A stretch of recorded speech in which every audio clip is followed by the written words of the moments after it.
विनंती आहे थोड्याच वेळात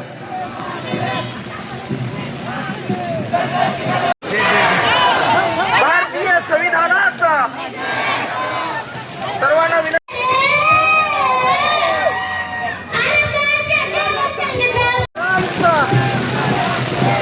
डाव्या बाजूच्या खुर्च्या माननीय पंतप्रधानांसाठी आहे आणि दुसऱ्या बाजूच्या खुर्च्या व्हीआयपी साठी आहेत. मी मनापासून सॅल्यूट करतो आणि असाच कायम निर्धार ठेवा आणि खऱ्या अर्थानं आंबेडकर चळवळीला गतिमान करा. आज आंबेडकर चळवळ तुमची आणि माझी राहिली नाही तर ह्या देशाच्या तरुणांची आंबेडकर चळवळ झालेली आहे.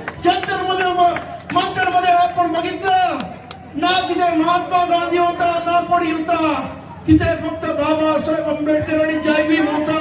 आणि त्यामुळेच एवढं मोठं आंदोलन पहिल्यांदा या सरकारला, राष्ट्राच्या सरकारला झुकावं लागलं. म्हणून म्हणतो ऐक्य आणि ताकद एकत्र घ्या. अनेक शब्द आपल्या बरोबर जुळायला लागले.